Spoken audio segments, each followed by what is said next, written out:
है आपका आपके अपने चैनल एनसीईआरटी ई टीचिंग में। और आज हम एक कहानी सुनने वाले हैं जो मुंशी प्रेमचंद जी के द्वारा लिखित है। कहानी का नाम है दो बैलों की कथा। अगर आपको वीडियो अच्छा लगे तो चैनल को सब्सक्राइब करें ताकि आप नए नए अपडेट्स को पाते रहें। जूरी काछी के दोनों बैलों के नाम थे हीरा और मोती। दोनों पच्छाई जाति के थे, देखने में सुंदर, काम में चौकस, दिल में ऊंचे। बहुत दिनों साथ रहते रहते दोनों में भाईचारा हो गया था। दोनों आमने सामने या आसपास बैठे हुए एक दूसरे से मुख्य भाषा में विचार विनिमय करते थे। एक दूसरे के मन की बात कैसे समझ जाता था हम नहीं कह सकते। अवश्य ही उनमें कोई ऐसी गुप्त शक्ति थी जिससे जीवों में श्रेष्ठता का दावा करने वाला मनुष्य वंचित है। दोनों एक दूसरे को चाटकर और सूंघकर अपना प्रेम प्रकट करते। कभी कभी दोनों सिंग भी मिला लिया करते थे, विग्रह के नाते से नहीं, केवल विनोद के भाव से, आत्मीयता के भाव से। जैसे दोस्तों में घनिष्ठता होते ही धौल धप्पा होने लगता है, इसके बिना दोस्ती कुछ फुसफुसी, कुछ हल्की सी रहती है, जिस पर ज़्यादा विश्वास नहीं किया जा सकता। जिस वक्त ये दोनों बैल हल या गाड़ी में जोत दिए जाते और गर्दन हिला हिला कर चलते, उस वक्त हर एक की यही चेष्टा होती थी कि ज़्यादा से ज़्यादा बोझ मेरी ही गर्दन पर रहे। दिन भर के बाद दोपहर या संध्या को दोनों खुलते तो एक दूसरे को चाट चाट कर अपनी थकान मिटा लिया करते। नांद में खली भूसा पड़ जाने के बाद दोनों साथ उठते, साथ नांद में मुंह डालते और साथ ही बैठते थे।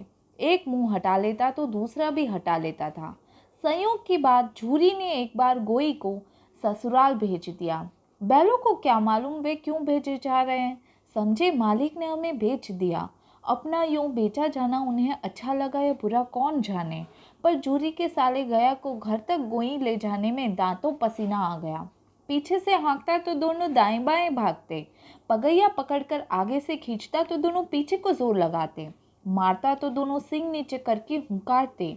अगर ईश्वर ने उन्हें वाणी दी होती तो झूरी से पूछते, तुम हम गरीबों को क्यों निकाल रहे हो? हमने तो तुम्हारी सेवा करने में कोई कसर नहीं उठा रखी।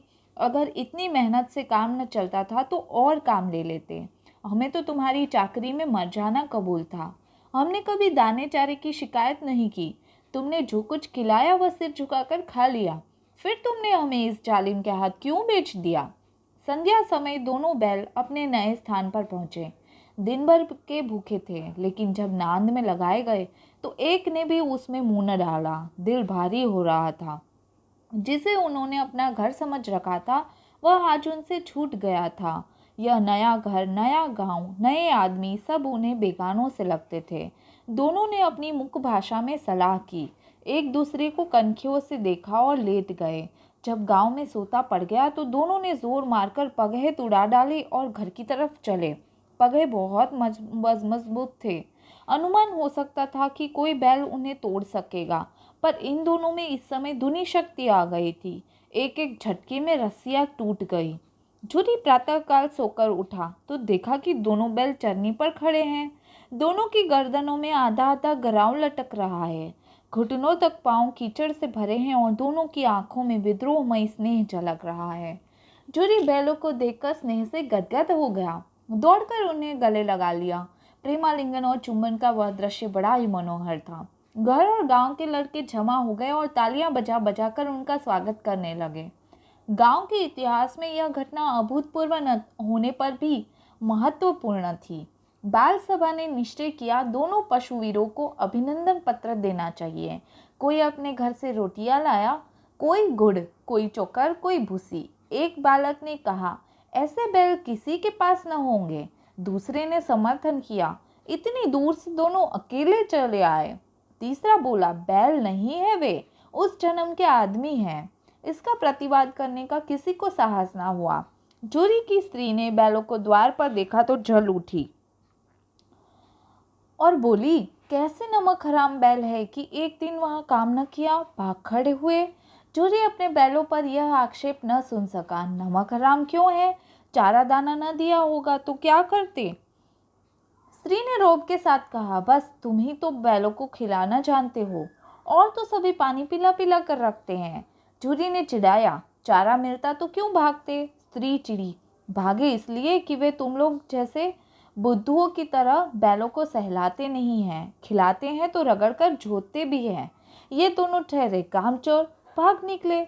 अब देखो कहाँ से खली और चौकर मिलता है। सूखे भूसे के सिवा कुछ न दूंगी, खाए चाहे मरे। वही हुआ। मजूर को कड़ी ताकीद कर दी गई कि बैलों को खाली सूखा भूसा दिया जाए। बैलों ने नान में मुंह डाला तो फीका फीका, न कोई चिकनाहट न कोई रस। क्या खाए? आशा भरी आंखों से द्वार की ओर ताकने लगे। जूरी ने मजूर से कहा, थोड़ी सी खली क्यों नहीं डाल देता बे? मालकिन मुझे मार ही डालेगी। चुरा कर डाला? ना दादा, पीछे से तुम भी उन्हीं के से कहोगे। दूसरे दिन जूरी का साला फिर आया और बैलों को ले चला। अब कि उसने दोनों को गाड़ी में जोता। 2-4 बार मोती ने गाड़ी को सड़क की खाई में गिराना चाहा, पर हीरा ने संभाल लिया। वह ज्यादा सहनशील था। संध्या समय घर पहुंचकर उसने दोनों को मोटी रस्सियों से बांधा और कल की शरारत का मजा चखाया। फिर वही सूखा भूसा दिया। अपने दोनों बैलों को खली चुनी सब कुछ दी। दोनों बैलों का ऐसा अपमान कभी न हुआ था। जूरी उन्हें फूल की छड़ी से भी न छूता था। उसकी टिटकार पर दोनों उड़ने लगते थे। यह मार पड़ी। आहत सम्मान की व्यथा तो थी ही, उस पर मिला सूखा भूसा। नान की तरफ आंखें तक न उठाई। दूसरे दिन गया ने बैलों को हल में जोता, पर इन दोनों ने जैसे पाँव न उठाने की कसम खा ली थी। वह मारते मारते थक गया, पर दोनों ने पाँव न उठाया। एक बार जब उस निर्दयी ने हीरा की नाक पर खूब डंडे जमाए तो मोती का गुस्सा काबू के बाहर हो गया। हल लेकर भागा। हल, रस्सी, जुआ, जोत सब टूट टाट कर बराबर हो गया। गले में बड़ी बड़ी रस्सियां न होती तो दोनों पकड़ाई में न आते। हीरा ने मुख भाषा में कहा, भागना व्यर्थ है। मोती ने उत्तर दिया, तुम्हारी तो इसने जान ही ले ली थी, अब की बड़ी मार पड़ेगी। पढ़ने दो, बैल का जन्म लिया है तो मार से कहाँ तक बचेंगे।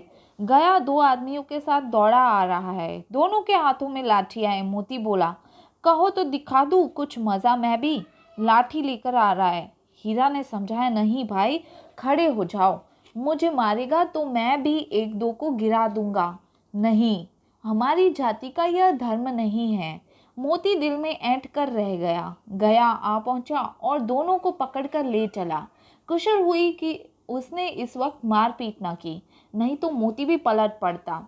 उसके तेवर देखकर गया और उसके सहायक समझ गए कि इस वक्त टाल जाना ही मसलहत है। आज दोनों के सामने फिर वही सूखा भूसा लाया गया। दोनों चुपचाप खड़े रहे। घर के लोग भोजन करने लगे। उस वक्त एक छोटी सी लड़की 2 रोटियां लिए निकली और दोनों के मुंह में देकर चली गई। उस एक रोटी से इनकी भूख तो क्या शांत होती, पर दोनों के हृदय को मानो भोजन मिल गया। यहाँ भी किसी सज्जन का वास है। लड़की भैरव की थी। उसकी माँ मर चुकी थी। सौतेली माँ उसे मारती रहती थी, इसलिए इन बैलों से उसे एक प्रकार की आत्मीयता हो गई थी।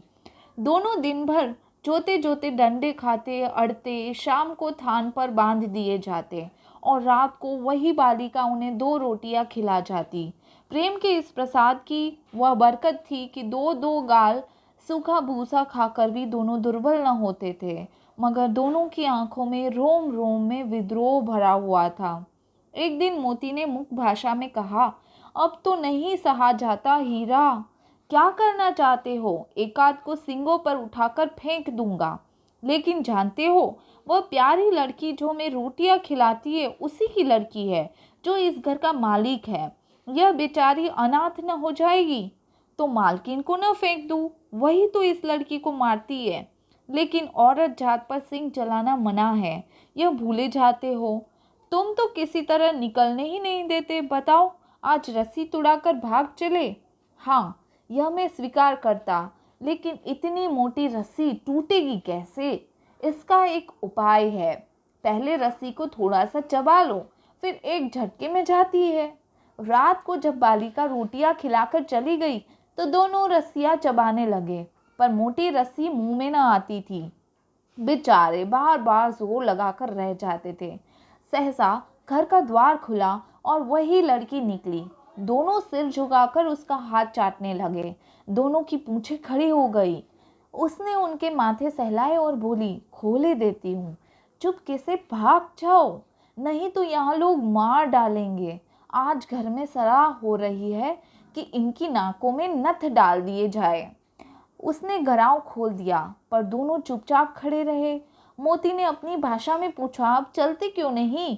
हीरा ने कहा, चले तो, लेकिन कल इस अनाथ पर आफत आएगी, सब इसी पर संदेह करेंगे। सहसा बालक बालिका चिल्लाई, दोनों फूफा वाले बैल भागे जा रहे हैं। ओ दादा दादा, दोनों बैल भागे जा रहे हैं, जल्दी दौड़ो। गया हड़बड़ाकर भीतर से निकला और बैलों को पकड़ने चला। वे दोनों भागे। गया ने पीछा किया, वे और भी तेज हुए। गया ने शोर मचाया, फिर गांव के कुछ आदमियों को भी साथ लेने के लिए लौटा। दोनों मित्रों को भागने का मौका मिल गया, सीधे दौड़ते चले गए। यहाँ तक कि मार्ग का ज्ञान न रहा। जिस परिचित मार्ग से आए थे उसका यहाँ पता न था। नए नए गांव मिलने लगे। तब दोनों एक खेत के किनारे खड़े होकर सोचने लगे, अब क्या करना चाहिए। हीरा ने कहा, मालूम होता है राह भूल गए, तुम भी बेतहाशा भागे, वहीं उसे मार गिराना था। उसे मार गिराते तो दुनिया क्या कहती, वह अपना धर्म छोड़ दे, लेकिन हम अपना धर्म क्यों छोड़े। दोनों भूख से व्याकुल हो रहे थे। खेत में मटर खड़ी थी, चरने लगे, रह रहकर आहट ले लेते थे, कोई आता तो नहीं है। जब पेट भर गया, दोनों ने आज़ादी का अनुभव किया तो मस्त होकर उछलने कूदने लगे। पहले दोनों ने डकार ली, फिर सींग मिलाए और एक दूसरे को ठेलने लगे। मोती ने हीरा को कई कदम पीछे हटा दिया, यहाँ तक कि वह खाई में गिर गया। तब उसे भी क्रोध आया, संभल कर उठा और फिर मोती से भिड़ गया। मोती ने देखा खेल में झगड़ा हुआ चाहता है तो किनारे हट गया। अरे यह क्या, कोई सांड डौंकता हुआ चला आ रहा है। हाँ, सांड ही है। वह सामने आ पहुंचा। दोनों मित्र बगले झांक रहे हैं। सांड पूरा हाथी है, उससे भिड़ना जान से हाथ धोना है, लेकिन न भिड़ने पर भी तो जान बचती नहीं नजर आती। इन्हीं की तरफ आ भी रहा है। कितनी भयंकर सूरत है। मोती ने मुख भाषा में कहा, बुरे फंसे, जान कैसे बचेगी, कोई उपाय सोचो। हीरा ने चिंतित स्वर में कहा, अपने घमंड में भूला हुआ है, आरज़ू विनती न सुनेगा। भाग क्यों न चले, भागना कायरता है, तो फिर यही मरो। बंदा तो 9 2 11 होता है, और जो दौड़ाए। तो फिर कोई उपाय सोचो जल्द। उपाय यही है कि उस पर दोनों जने एक साथ चोट करे। मैं आगे से रगेदता हूँ, तुम पीछे से रगेदो। दोहरी मार पड़ेगी तो भाग खड़ा होगा। जो ही मेरी ओर झपटे, तुम बगल से उसके पेट में सिंग घुसेर देना। जान जोखिम है, पर दूसरा उपाय नहीं है। दोनों मित्र जान हथेलियों पर लेकर लपके। सांड को भी संगठित शत्रुओं से लड़ने का तजुर्बा न था। वह तो एक शत्रु से मल्ल युद्ध करने का आदी था। जो ही हीरा पर झपटा, मोती ने पीछे से दौड़ाया। सांड उसकी तरफ मुड़ा तो हीरा ने रगेदा। सांड चाहता था कि एक एक करके दोनों को गिरा ले, पर ये दोनों भी उस्ताद थे, उसे वह अवसर न देते थे। एक बार सांड झल्ला कर हीरा का अंत कर देने के लिए चला तो मोती ने बगल से आकर उसके पेट में सिंग भोंक दी। सांड क्रोध में आकर पीछे फिरा तो हीरा ने दूसरे पहलू में सिंग चुभा दिया। आखिर बेचारा जख्मी होकर भागा और दोनों मित्रों ने दूर तक उसका पीछा किया, जहाँ तक कि सांड बेदम होकर गिर पड़ा। तब दोनों ने उसे छोड़ दिया। दोनों मित्र विजय के नशे में झूमते चले जाते थे। मोती ने अपनी सांकेतिक भाषा में कहा, मेरा जी तो चाहता था कि बच्चा को मार ही डालूं। हीरा ने तिरस्कार किया, गिरे हुए बैरी पर सिंग न चलाना चाहिए, यह सब ढोंग है। बैरी को ऐसा मारना चाहिए कि फिर न उठे। अब घर कैसे पहुंचेंगे सोचो, पहले कुछ खा ले तो सोचे। सामने मटर का खेत था ही। मोती उसमें घुस गया। हीरा मना करता रहा, पर उसने एक न सुनी। अभी 2 ही 4 ग्रास खाए थे कि 2 आदमी लाठियां लिए दौड़ पड़े और दोनों मित्रों को घेर लिया। हीरा तो मेन पर था, निकल गया। मोती सींचे हुए खेत में था। उसके खुर कीचड़ में धंसने लगे, न भाग सका, पकड़ लिया गया। हीरा ने देखा कि संगी संकट में है तो लौट पड़ा। फंसेंगे तो दोनों साथ फंसेंगे। रखवालों ने उसे भी पकड़ लिया। प्रातःकाल दोनों मित्र कांची हाउस में बंद कर दिए गए। दोनों मित्रों को जीवन में पहली बार ऐसा साबिका पड़ा कि सारा दिन बीत गया और खाने को एक तिनका भी न मिला। समझ में ही नहीं आता था कि यह कैसा स्वामी है। इससे तो गया फिर भी अच्छा था। यहाँ कई भैंसें थी, कई बकरियाँ, कई घोड़े, कई गधे, पर किसी के सामने चारा न था। जमीन पर मुर्दों की तरह पड़े थे। कई तो इतने कमजोर हो गए थे कि खड़े भी नहीं हो सकते थे। सारा दिन दोनों मित्र फाटक की ओर टकटकी लगाए ताकते रहे, पर कोई चारा लेकर आता न दिखाई दिया। तब दोनों ने दीवार की नमकीन मिट्टी चाटनी शुरू की, पर उससे क्या तृप्ति होती। रात को भी जब कुछ भोजन न मिला तो हीरा के दिल में विद्रोह की ज्वाला दहक उठी। मोती से बोला, अब तो रहा ही नहीं जाता मोती। मोती ने सिर लटकाए हुए जवाब दिया, मुझे तो मालूम होता है प्राण निकल रहे हैं। इतनी जल्दी हिम्मत न हारो भाई, यहाँ से भागने का कोई उपाय निकालना चाहिए। आओ दीवार तोड़ डाले। मुझसे तो अब कुछ न होगा। बस इसी बूते पर अकड़ते थे, सारी अकड़ निकल गई।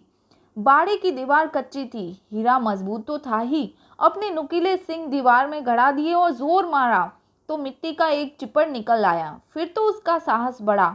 उसने दौड़ दौड़ कर दीवार पर चोटें की और हर चोट में थोड़ी थोड़ी मिट्टी गिराने लगा। उसी समय कांची हौस का चौकीदार लालटेन लेकर जानवरों की हाजिरी लेने आ निकला। हीरा का यह उजड़पन देखकर उसने उसे कई डंडे रसीद किए और मोटी सी रस्सी से बांध दिया।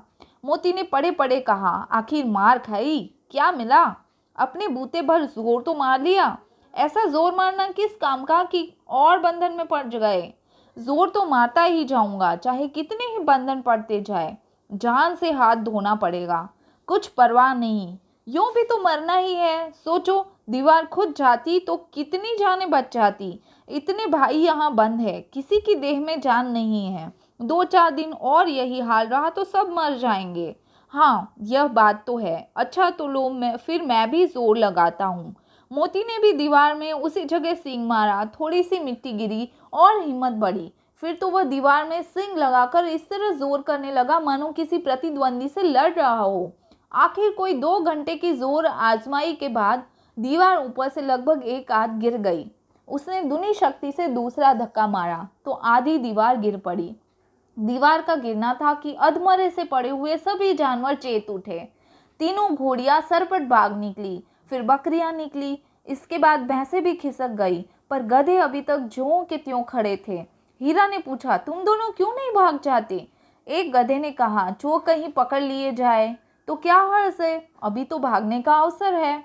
हमें तो डर लगता है हम यहीं पड़े रहेंगे। आधी रात से ऊपर छा चुकी थी। दोनों गधे अभी तक खड़े सोच रहे थे कि भागे या ना भागे, और मोती अपने मित्र की रस्सी तोड़ने में लगा हुआ था। जब वह हार गया तो हीरा ने कहा, तुम जाओ, मुझे यहीं पड़ा रहने दो, शायद कहीं भेंट हो जाए। मोती ने आंखों में आंसू लाकर कहा, तुम मुझे इतना स्वार्थी समझते हो हीरा? हम और तुम इतने दिनों एक साथ रहे हैं, आज तुम विपत्ति में पड़ गए तो मैं तुम्हें छोड़कर अलग हो जाऊं? हीरा ने कहा, बहुत मार पड़ेगी, लोग समझ जाएंगे यह तुम्हारी शरारत है। मोती गर्व से बोला, जिस अपराध के लिए तुम्हारे गले में बंधन पड़ा उसके लिए अगर मुझ पर मार पड़े तो क्या चिंता। इतना तो हो गया कि 9-10 प्राणियों की जान बच गई, वे सब तो आशीर्वाद देंगे। यह कहते हुए मोती ने दोनों गधों को सींगों से मार मार कर बाड़े के बाहर निकाला और तब अपने बंधु के पास आकर सो रहा। भोर होते ही मुंशी और चौकीदार तथा अन्य कर्मचारियों में कैसी खलबली मची, इसके लिखने की जरूरत नहीं। बस इतना ही काफी है कि मोती की खूब मरम्मत हुई और उसे भी मोटी रस्सी से बांध दिया गया। 1 सप्ताह तक दोनों मित्र वहां बंधे पड़े रहे। किसी ने चारे का एक तृण भी न डाला। हाँ, एक बार पानी दिखा दिया जाता था, यही उनका आधार था। दोनों उतने दुर्बल हो गए थे कि उठा तक न जाता था। ठठरियाँ निकल आई थी। एक दिन बाड़े के सामने डुग्गी बजने लगी और दोपहर होते होते वहां 50-60 आदमी जमा हो गए। तब दोनों मित्र निकाले गए और उनकी देखभाल होने लगी। लोग आकर उनकी सूरत देखते और मन फीका करके चले जाते। ऐसे मृतक बैलों को कौन खरीदार होता। सहसा एक दड़ियल आदमी जिसकी आंखें लाल थी और मुद्रा अत्यंत कठोर आया और दोनों मित्रों के कुलों में उंगली गोदकर मुंशी जी से बातें करने लगा। उसका चेहरा देखकर अंतर्ज्ञान से दोनों मित्रों के दिल कांप उठे।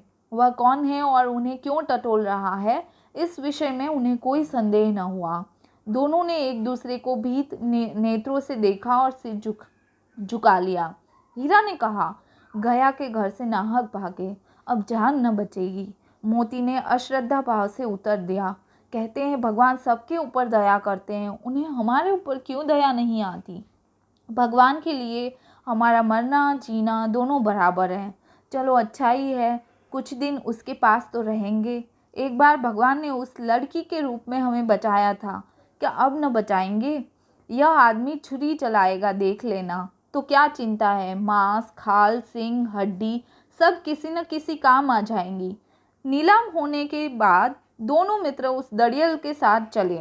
दोनों की बोटी बोटी कांप रही थी, बेचारे पांव तक न उठा सकते थे, पर भय के मारे गिरते पड़ते भागे जाते थे, क्योंकि वह जरा भी चाल धीमी हो जाने पर जोर से डंडा जमा देता था। राह में गाय बैलों का एक रेवड़ हरे हरे हार में चलता नजर आया। सभी जानवर प्रसन्न थे, चिकने चपल, कोई उछलता था, कोई आनंद से बैठा पागुर करता था। कितना सुखी जीवन था इनका, पर कितने स्वार्थी है सब। किसी को चिंता नहीं है कि उनके दो भाई बधिक के हाथ पड़े कैसे दुखी हैं। सहसा दोनों को ऐसा मालूम हुआ कि यह परिचित राह है। हाँ, इसी रास्ते से गया उन्हें ले गया था। वहीं खेत, वहीं बाग, वहीं गांव मिलने लगे। प्रतिक्षण उनकी चाल तेज होने लगी। सारी थकान, सारी दुर्बलता गायब हो गई। यह लो, अपना ही हार आ गया। इसी कुएं पर हम पूर चलाने जाया करते थे। हाँ, यही कुआं है। मोती ने कहा, हमारा घर नगीच आ गया। हीरा बोला, भगवान की दया है, मैं तो अब घर भागता हूँ। यह जाने देगा, इसे मैं मार गिराता हूँ। नहीं नहीं, दौड़कर थान पर चलो, वहां से हम आगे न जाएंगे। दोनों उन्मत्त होकर बछड़ों की भांति कुलेले करते हुए घर की ओर दौड़े। वह हमारा थान है। दोनों दौड़कर अपने थान पर आए और खड़े हो गए। दड़ियल भी पीछे पीछे दौड़ा चला आता था। झूरी द्वार पर बैठा धूप खा रहा था। बैलों को देखते ही दौड़ा और उन्हें बारी बारी से गले लगाने लगा। मित्रों की आंखों से आनंद के आंसू बहने लगे। एक झूरी का हाथ चाट रहा था। दड़ियल ने जाकर बैलों की रस्सियां पकड़ ली। झूरी ने कहा, मेरे बैल है। तुम्हारे बैल कैसे? मैं मवेशी खाने से नीलाम लिए आता हूँ। मैं तो समझता हूँ चुराव लिए आते हो। चुपके से चले जाओ, मेरे बैल है, मैं बेचूंगा तो बिकेंगे। किसी को मेरे बैल नीलाम करने का क्या अख्तियार है? जाकर थाने में रपट कर दूंगा। मेरे बैल है, इसका सबूत यह है कि मेरे द्वार पर खड़े हैं। दड़ियल झल्ला कर बैलों को जबरदस्ती पकड़ ले जाने के लिए बढ़ा। उसी वक्त मोती ने सिंह चलाया। दड़ियल पीछे हटा। मोती ने पीछा किया। दड़ियल भागा। मोती पीछे दौड़ा। गांव के बाहर निकल जाने पर वह रुका, पर खड़ा दड़ियल का रास्ता देख रहा था। दड़ियल दूर खड़ा धमकियां दे रहा था, गालियां निकाल रहा था, पत्थर फेंक रहा था, और मोती विजयी शूर की भांति उसका रास्ता रोके खड़ा था। गांव के लोग यह तमाशा देखते थे और हंसते थे। जब दड़ियल हार कर चला गया तो मोती अकड़ता हुआ लौटा। हीरा ने कहा, मैं डर रहा था कि कहीं तुम गुस्से में आकर मार न बैठो। अगर वह मुझे पकड़ता तो मैं बेमारे न छोड़ता। अब न आएगा। आएगा तो दूर से ही खबर लूंगा, देखूं कैसे ले आता है। जो गोली मरवा दे, मर जाऊंगा पर उसके काम तो ना आऊंगा। हमारी जान को कोई जान ही नहीं समझता, इसीलिए कि हम इतने सीधे होते हैं। जरा देर में नांदों में खली, भूसा, चोकर और दाना भर दिया गया और दोनों मित्र खाने लगे। झूरी खड़ा दोनों को सहला रहा था और 20 लड़के तमाशा देख रहे थे। सारे गांव में उत्साह सा मालूम होता था। उसी समय मालकिन ने आकर दोनों के माथे चूम लिए। और यही हमारी कहानी ख़त्म हो जाती है। आपको कहानी कैसी लगी ज़रूर कमेंट करें, और अगर आप और कहानी सुनना चाहते हैं तो ज़रूर मुझे लिखें। तब तक के लिए बाय बाय, टेक केयर।